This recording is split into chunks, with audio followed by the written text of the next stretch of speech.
중년 이후 넘어가면서 취미가 중요한 이유는 생각보다 간단합니다. 시간이 많아도 너무 많아요. 끝도 한도 없이 계속 우리가 알고 있는 여가라는 것이 이어집니다. 그러면 우리는 그때 지금부터 내게 주어진 이 하얀 도화지를 어떤 식으로 채워야 될 것인지에 대한 고민에 빠지게 되는 거죠. 캔버스를 채워가는 과정이 잘 되느냐 되지 않느냐에 따라서 우리의 삶의 질도 굉장히 달라집니다.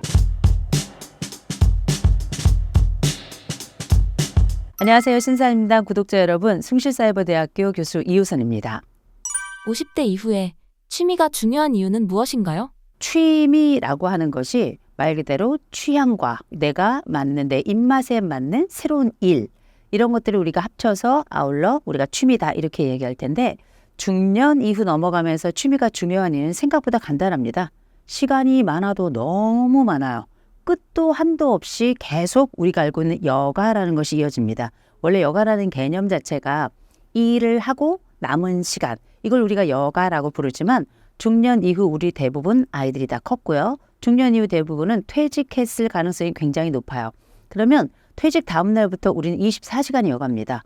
TV 보는 시간, 잠자는 시간 제외하고 나머지 눈 뜬 시간은 다 여가다 이렇게 생각하시면 될 것 같아요. 그만큼 나에게 우리가 계획하지 않은, 그리고 계획해야 되고 여전히 광야로 남아있는, 미지수로 남아있는 수많은 시간들이 있는데, 이 시간들이 옛날에는 타의에 의해서건 자의에 의해서건 채워졌어요. 그러나 중년 이후가 되면 오라는 사람 없고 내가 가야 할 곳도 없는, 그리고 내가 해야 될 일도 없고 누가 하라는 일도 없는 이런 상황이 벌어집니다. 그러면 우리는 그때 지금부터 내게 주어진 이 하얀 도화지를 어떤 식으로 채워야 될 것인지에 대한 아주 고민에 빠지게 되는 거죠.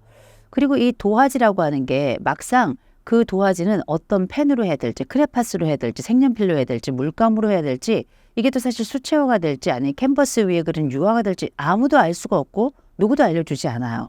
그럴 때 우리가 말하는 취미라고 하는 것은 이제 나에게 주어진 이 캔버스를 채워가는 과정이고, 그리고 캔버스를 채워가는 과정이 잘 되느냐 되지 않느냐에 따라서 우리의 삶의 질도 굉장히 달라집니다. 그러면 우리가 알고 있는 이 취미는 도대체 어떤 의미에서 생각을 해봐야 될까? 우리가 이 취미에 대한 굉장히 많은 이론들이 있습니다. 그런데 저는 그중에 미하이 칙센트 혹은 칙센트 미하이, 어떤 것이 먼저 이 이름 앞에 오는지 모르겠는 바로 그분, 이 칙센트 미하이가 했던 이야기가 정말 좀 관심을 끄는데, 그분이 썼던 책 중에 몰입이라고 하는 책이 있죠. 이 몰입이라는 책에 보면 이 취미와 관련된 아주 흥미로운 얘기가 나오는데요. 그 얘기가 바로 뭐냐? 이 취미라고 하는 것은 전문성과 그리고 재미, 이 양쪽이 만나는 바로 그 지점이다라고 이야기하면서 각종 여러 활동들 중에서도 가장 상위에 놓고 있는 개념으로 취미를 두고 있거든요. 어떤 것이 취미가 되기 위해서는 재미만 있어서 되는 것도 아니고 거기에 충분한 전문성도 갖추어야 비로소 우리가 이걸 취미, 말 그대로 나의 취향에 따라서 그 맛을 느끼는 이런 지경에 이른다라고 얘기를 하고 있거든요. 이건 일종의 지경이라고 제가 말씀드렸죠. 우리가 무아지경 하는 것처럼 어떠한 지점에 도달해서 하나의 도를 터득한 이런 형태가 되는 것, 이게 우리가 알고 있는 취미의 의미다라고 보시면 될 것 같아요. 그러면 어쨌든 우리가 처음부터 그 지경에 도달할 수 있는 사람은 별로 없을 거예요. 나아가다 보면, 또 하다 보면 내가 그 어느 영역에까지, 어느 단계에까지, 어느 수준에까지 이제 도달하게 되면서 거기로부터 우리가 재미라는 것을 경험하게 되잖아요. 배우는 동안은 어떤 것이든지 약간 고되고 때로는 지루하고 그만뒀으면 좋겠고, 그러나 일정 시점에 딱 도달하면 이 사람의 도가 튄다라고 하는 얘기, 곧 거기서부터는 내가 나만의 것으로 변주를 시작할 수 있는, 나만의 것으로 변형을 할 수 있는, 내 안에서 그 안에서 어떤 진미를 느끼는 그런 순간이 오게 되는데, 이 순간이 올 때까지 우리가 닦고 또 기름치고 조이고 이런 순간이 아마 필요할 겁니다.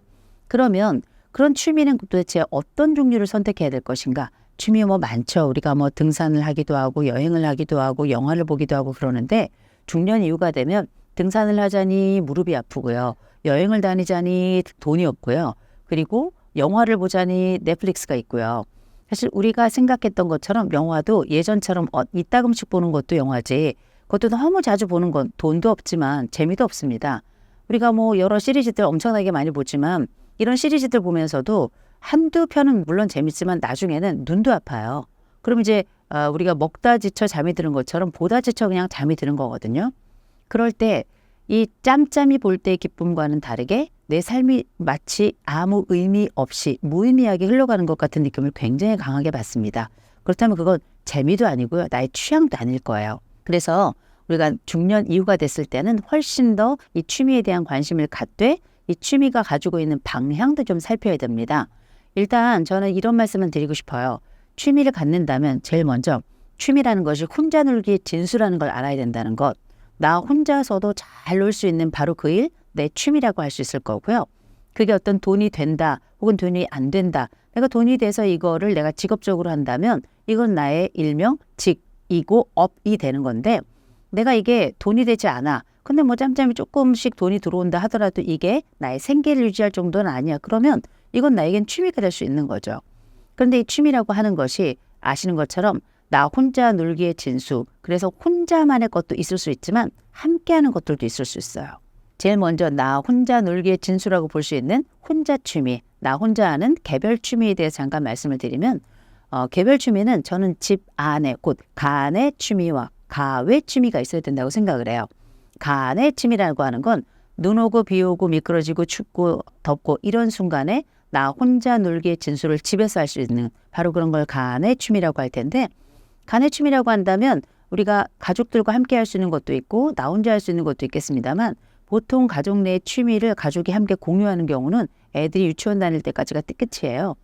그 뒤로는 자식들도 나의 취미에 관심이 없고 내 배우자도 내 취미가 뭔지 모르는 경우들이 많은데 적어도 내가 기쁨을 느끼는 어떤 주제, 특정 주제가 있다면 적어도 가안에, 집 안에서도 나만의 기쁨을 누릴 수 있는 것들을 좀 찾을 필요가 있다. 또 한 가지 더 나아가서 가외 취미라는 게 있을 수 있는데요.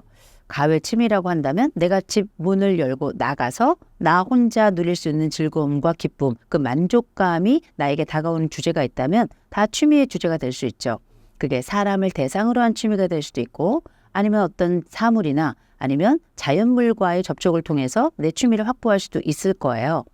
근데 흥미로운 건 내가 가안의 취미를 갖건 가외 취미를 갖든지 간에 이런 취미가 가능하기 위해서는 나의 건강 상태 고려해야 되고요.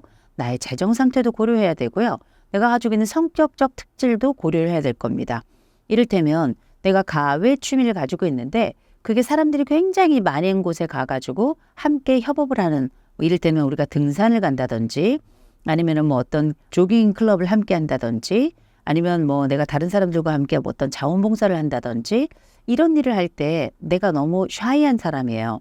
내향적인 사람이고 다른 사람들하고 함께 어울리면서 또 빠른 속도로 뭔가 에너지를 가지고 뭔가를 하기엔 내가 굉장히 에너지가 작은 사람일 수 있잖아요. 그러면 그게 일회성으로는 가능하지만 장기적인 내 취미가 되기는 어려운 거예요. 그래서 내가 어떤 성향을 가지고 있는가, 나의 에너지 수준은 어떠한가, 그리고 그 취미를 하고 났을 때 나의 피로감은 어떠한가, 이것이 나의 신체적인 조건이나 성격적 조건이나 아니면 내가 처해 있는 이 모든 상황들, 경제적인 상황까지 다 포괄해서 가능한 범위 내에서 시행하는 것이 적절하다라고 말씀을 드려요. 이런 개별 취미가 있다면 집단의 취미도 있을 거예요. 이를테면 나 혼자 놀고 나 혼자 어디 다니고 정말 나 혼자 미식가처럼 다닐 수도 있고 나 혼자 뭐 산을 혼자 갈 수도 있는 거고 여행을 혼자 다닐 수도 있는 거고 아니면 특정한 목적을 가지고 뭐 성지를 돌아다니면서 순례를 할 수도 있는 거고요. 뭐 다 가능한 일입니다. 그런데 때로는 다른 사람들과 함께하는 취미도 좀 굉장히 중요하다고 생각해요. 혼자 하는 취미는 정말 웬만한 뚝심 있지 않고서는 이게 이랬다 저랬다 이거 했다 저거 했다 하면서 인생이 취미가 아니라 취미를 찾아다니는 게 취미가 되는 이런 상황이 될 수도 있거든요. 그래서 나 혼자 하는 것도 굉장히 좋지만 우리가 고립이라고 하는 것, 고독이라고 하는 게 혼자 계속 내가 일하지 않은 상태에서 여가를 찾아다니다 보면 이건 역시 내가 가지고 있는 우울과 연결되거나 회사를 그만두거나 양육을 끝내고 아이들 독립시킨 다음에 나 혼자 계속 머물러 있는 것 자체가 일단 식사도 굉장히 부실해지고요. 또 내가 혼자 다니면서 위험에 처했을 때 나를 도와줄 사람도 없고 또 무엇보다 이게 무슨 의미인가라고 하는 무의미에 도달할 가능성도 굉장히 높습니다. 그래서 개별 취미를 가지고 있는 것도 굉장히 좋지만 다른 사람과 함께하는 협업 취미를 갖는 것도 굉장히 좋다. 그래서 요새는 중년 이후에 놀랍게 보드게임 하시는 분들이 생각보다 굉장히 많아졌어요.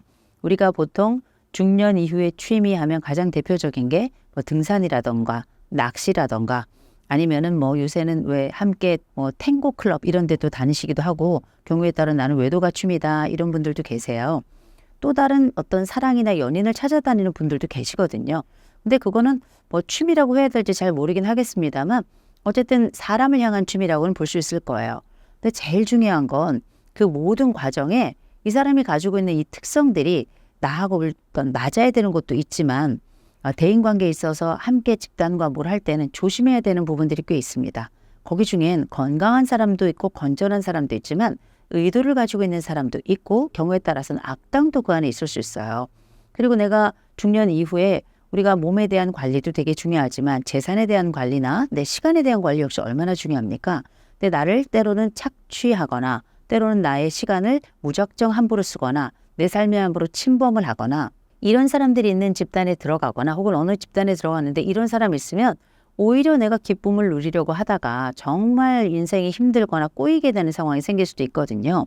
그래서 우리가 이런 집단에 대한 선택, 내가 취미와 기쁨을 찾아가는 과정에 있어서도 공동체를 찾는 데는 각별히 조심해야 된다는 거 말씀드리고요. 그래서 제가 많이 권해드리는 건 뭐냐면 학습 공동체에 들어가시라라고 저는 많이 권해드립니다. 이 학습 공동체라고 하는 건 적어도 우리가 공부를 하는 과정이잖아요.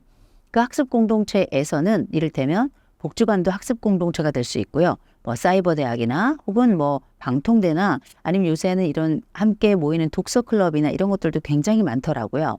이런 모임이 그래도 건전하다고 얘기할 수 있는 건 뭐냐면 거기에는 적어도 우리가 지금 생각하고 있는 것보다 훨씬 더 비이익적인 이익에 조금 멀고 보다 내가 가지고 있는 삶의 의미를 찾으려고 하는 분들이 굉장히 많고요.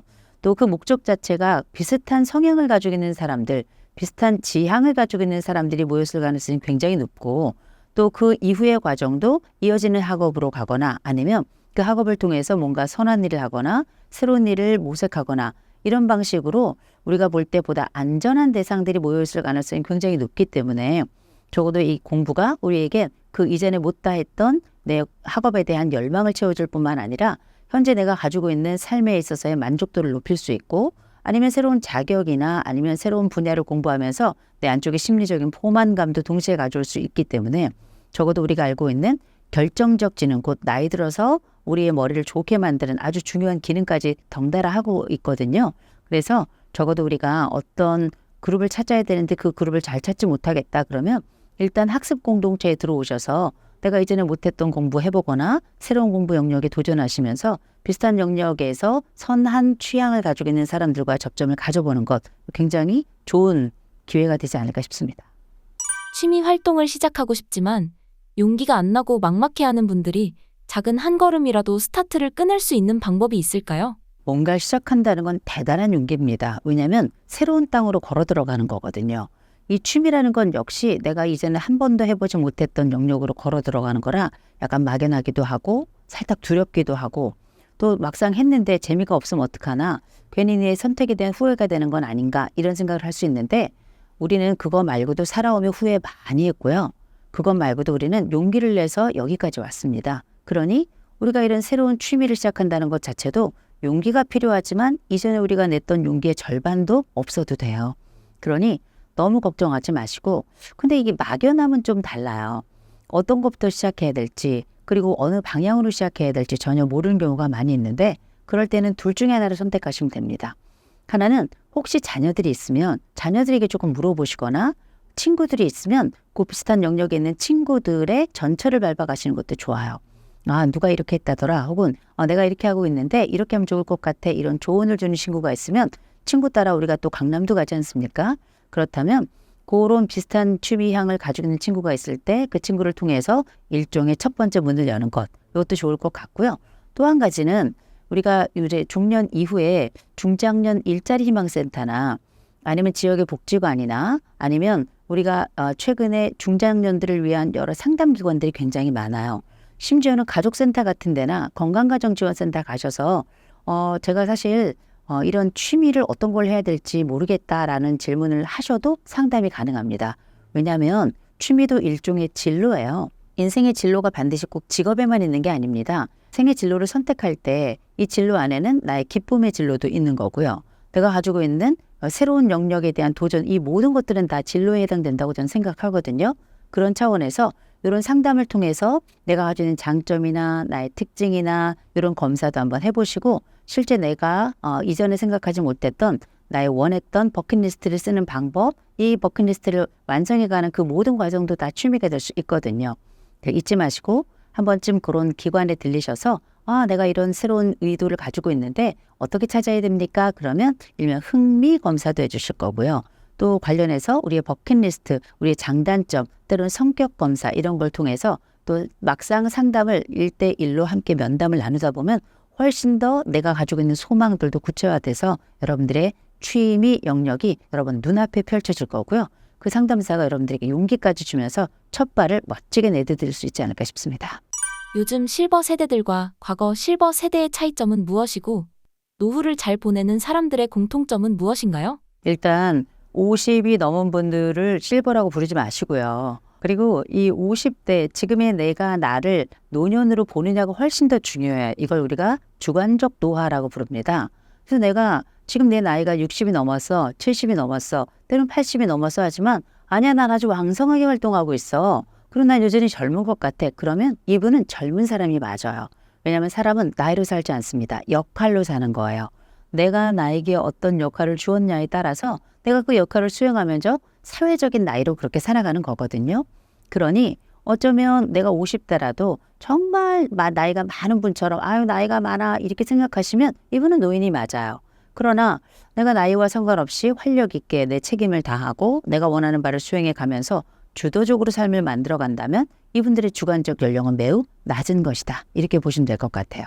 그러면 내가 내 심정에 먼저 바람을 좀 불어넣는 게 중요합니다. 그래야 내가 지금부터 살아갈 날을 멋지게 살지 아니면 내가 지금부터 살아갈 날을 약간 우울하게 살지를 대충은 이렇게 가늠이 되는 거거든요. 누구도 내 삶을 우울하게 살고 싶은 사람이 없어요. 누구나 다 나만의 건두운을 가지고 그렇게 봉을 휘두르면서 내 인생을 또 앞으로도 그렇게 살아가고 싶은 게 우리가 다 인생의 손오공 같은 거 아니겠습니까? 그러면 실제 60 넘어서도 활력 있게 살아가는 분들을 우리가 보통 액티브 시니어라고 불러요. 액티브라고 하는 건 활력적인, 활력 있는 이런 뜻이고 시니어라고 하는 건 존경받는 노년이란 뜻이거든요. 내가 나이가 들어서도 활력이 있고 동시에 존경까지 받는 어른이라면 어쩌면 우리가 21세기 100 플러스 알파 시대 언제 죽을지 모르면서 지속적으로 나를 바꾸어가고 고쳐가면서 그렇게 살아간다면 기왕이면 활력이 있게 살아가고 사회적으로도 그렇게 의미를 만들었으면 좋겠다 싶은 거 아니겠습니까? 그래서 내가 심리적으로 나를 젊게 생각하고 적극적으로 주도적으로 살아가는 분들은 되게 그렇지 않은 분들에 비해서 훨씬 더 삶에 대한 만족감도 높고 생에 대한 기쁨도 좋고 대인관계 능력도 좋을 뿐더러 의상도 달라요. 옷이라고 하는 건 사회적인 언어입니다. 그래서 이 사람이 어떤 옷을 입고 있는가를 보면 이 사람이 뭘 원하는지 대충 알 수 있어요.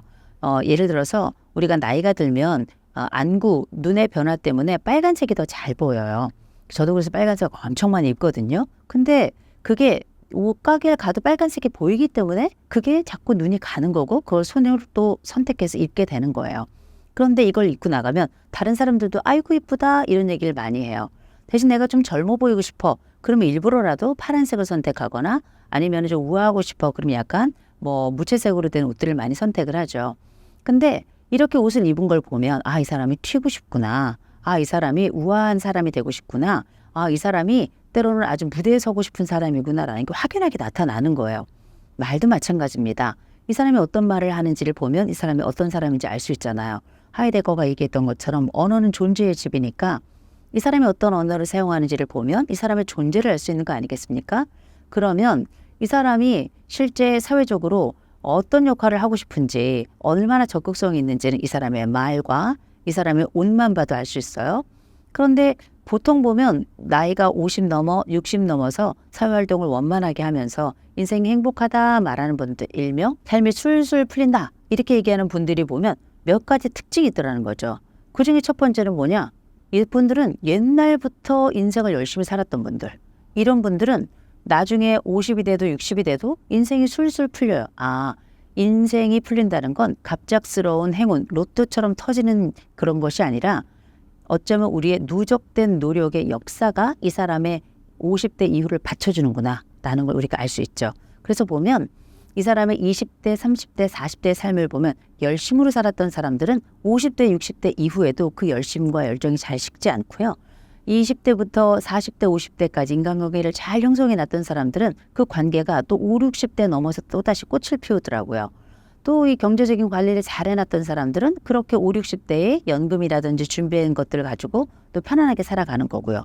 그러니까 우리가 어떤 삶을 살아간다. 일정 시기 누적된 삶의 여러 노력들과 열매들은 그렇게 쉽게 인생을 배신하지 않는다. 이렇게 이야기를 많이들 하죠. 저도 전적으로 동의합니다. 그리고 또 한 가지는 많은 분들이 운칠기삼 이야기예요. 운이 7이고 내가 노력한 게 3이다. 어떤 분들은 운굿 일기 이렇게도 얘기해요. 운이 9다 이렇게 얘기하시는데 저는 그렇게 생각하지만은 않습니다. 때론 우리에게 로또가 오죠.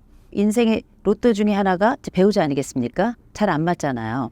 근데 정말 어쩌면 우리가 여기까지 온 건 내가 노력한 것도 굉장히 있지만 내가 노력하지 않고 진짜 감사하게 누군가는 이걸 은혜라고 부르고 누군가는 참 운이 좋았다 이렇게 얘기를 하는데 이렇게 내가 노력하지 않은 것들을 통해서 나의 삶이 이만큼까지 왔으니까 어쩌면 우리 모든 것들이 다 운으로 은혜로 그렇게 행운처럼 삶이 유지되는지도 모르겠어요. 그러나 우리가 운칠기삼 얘기하는 것처럼 나에게 갑작스레 뭔가 탁 터졌다.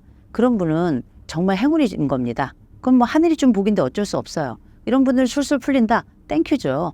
그런 분들은 하루에 3번씩 나에게 운을 주신 나의 신에게나 아니면 나에게 행운의 상징인 누군가에게 고맙다 말하고 만나는 사람마다 나의 기운을 나누어 주면서 수도 없이 밥을 사시면 될 것 같아요. 그러면 그때부터 어쩌면 이분은 내가 가진 복을 나에게 온 내가 노력하지 않고 얻은 것을 값지게 또 의미 있게 쓴다면 이분에게는 또 다른 행운이 또 다른 술술 풀리는 인생이 더 부가적으로 선물처럼 부록처럼 다가오지 않을까 싶어요. 세 번째로 저는 계획하는 삶이 굉장히 중요하다고 생각합니다. 인생이 술술 풀린다는 건 그냥 나에게 턱없이 아무것도 노력하지 않은 상태에서 내게 뭔가가 다가올 일은 거의 없어요. 사람은 자기가 노력하면 그 노력 위에 하늘은 스스로 돕는 자를 돕는다라는 그 말이 적용된다고 저는 생각합니다. 그러면 저는 인생은 나에게 주어진 것이 어느 정도 영향을 미치는가 저는게 물어보면 저는 이렇게 이야기합니다. 내가 태어나 보면 내 부모가 형편없고 또 자라보니 형제는 더 형편없고 학교에서 난 별 볼 일 없는 사람이고 이렇게 내 인생은 정말 한심하고 답답하고 참 어떻게 보면 불쌍하기까지 해. 이렇게 말씀하시고 그리고 내 삶에 살아온 모든 것들은 다 뭐였냐면 상처였어. 이렇게 말하는 분들 계시거든요. 상처 맞아요. 아팠을 겁니다. 그러나 한 가지 분명하게 제가 말씀드릴 수 있는 건 우리 생애를 통틀어서 내가 어쩔 수 없는 순간에 나에게 영향을 미치는 것들은 30%밖에 안 돼요. 나머지 70%는 우리가 교육도 받고요. 나는 친구도 선택할 수 있어요. 또 내가 성인기 이후에 내가 회사를 선택하거나 배우자를 선택하는 이 모든 것들은 다 나의 선택이었거든요. 그런 차원에서 우리의 노년도 선택할 수 있다. 새롭고 좋은 것, 또 좋은 사람들을 선택하려고 하면 우린 그렇게 좋은 노년을 또 그렇게 만들어갈 수 있다고 생각하거든요. 그러니 계획했으면 좋겠습니다. 보다 좋은 사람들을 만나기 위해서 내가 지금 무엇을 해야 될까? 보다 좋은 생애를 만들어가기 위해서 난 어떤 걸 선택하면 좋을까? 보다 좋은 선택을 위해서 내가 지금부터 시작할 수 있는 건 무엇이고 또 나는 무엇을 선택해야만 하는가? 또 경우에 따라 이걸 나 혼자 계획하기 어렵다면 또 다른 상담가를 만나든지 전문가를 만나서 도움을 또 청하면 되는 거거든요. 그러나 분명한 건 우린 대부분 우리 스스로 답을 가지고 있습니다. 또 경우에 따라 누군가 더 좋은 답을 가지고 있다면 그 더 좋은 답을 가져와서 우리 생애에 또 부과하면 되는 거거든요. 그래서 전 이런 말씀을 드리고 싶어요. 인생이 술술 풀린다? 이 사람은 오랜 세월 노력한 열매이고 그 꽃이 활짝 그 노년기에 피는 것일 것이다. 이렇게 생각해요. 또 한 가지 갑작스럽게 나에게 행운이 와서 인생이 확 풀리는 순간이 온다면 정말 땡큐 하면서 내가 이전에 하지 못했던 베푸는 삶을 사는 게 정말 그 이후로 더 좋은 술술 풀리는 삶이 될 것이다. 마지막으로 우리 삶 노년에도 역시 계획하고 노력하고 내가 어떻게 내 삶을 더 좋게 만들까 이 부분을 찾아가고 또 하나의 좋은 삶을 위한 모험을 시작하는 것 굉장히 중요한 계획에서 시작할 것이다. 그렇다면 그분에게는 술술 풀리는 것뿐만 아니라 재미까지 있을 것이다. 그렇게 생각합니다. 스스로 잘 안 풀린다고 생각하는 분들께 조언을 해주신다면 어떤 게 있을까요? 제가 아는 분이 저한테 이런 얘기를 하시더라고요. 남편 복 없는 여자는 자식 복도 없다. 그런 얘기를 하시면서 우시더라고요. 저는 그 얘기를 들으면서 이 사람의 삶은 무엇이었나. 이 사람의 삶이 얼마나 힘들었으면 이럴까? 제가 이렇게 물어봤어요. 부모복은 있습니까? 부모복도 없대요. 그렇게 부모도 빨리 여의고 나는 장녀로 그렇게 성장해서 좀 살아볼까 해서 배우자랑 결혼을 했더니 이 남자는 평생 나를 고통스럽게 했고 자식을 낳았는데 그 자식은 나를 돌아보지 않더라. 정말 비극의 연속이라고 생각합니다. 그런데 다시 한번 제가 여쭤봤어요. 그러면 내 부모랑 살면서 좋았던 좋은 기억은 어떤 게 있습니까? 그랬더니 한참 생각하더니 한두 가지를 꼽더라고요. 배우자랑 살면서 힘든 일도 많았지만 그래도 이건 참 좋았다. 어떤 게 있었을까요? 처음엔 전혀 없다 말씀하시더니 몇 가지를 말씀하시더라고요. 자식이 둘인데 그 자식이 있을 동안 이 자식들과 비극만 있었는지 혹시 좋았던 일, 감사한 일이 있었다면 어떤 일이 있었는지 물어봤더니 그때부터 이야기를 술술 해나가더라고요. 울었던 그 여인은 간 데가 없고 그 여인이 그때 그 뒤로부터 웃기 시작하는 거예요. 어쩌면 우리는 생애의 슬픔은 우리에게 기억으로도 그렇지만 우리를 덮친단 말이에요. 그런데 어느 순간 내가 가지고 있는 것, 좋았던 것들은 꼽아야 비로소 나에게 이렇게 생겨나는 주제들이더라는 거죠. 그래서 발굴해야 된다. 나의 기쁨을 발굴하고 나의 기쁨을 마치 우리가 땅속에 묻혀있는 유물처럼 찾아내야 돼요. 누구도 나에게 그 기쁨을 찾아주지 않습니다. 내가 그 기쁨을 찾아내고 그 행복의 순간들을 해석해내는 게 굉장히 중요하거든요. 그러니 지금까지 비극이었을 수 있어요. 또 지금까지 고통이었을 수 있습니다. 그러나 그 비극과 고통 부인하지 않아요. 그러나 그 비극과 비극 사이, 고통과 고통 사이에 짬짬이 우리가 잊고 있었던 그 반짝이는 기쁨들이 분명히 있었을 겁니다. 묻혀서 보이지 않았을 거예요. 발굴해야 돼요.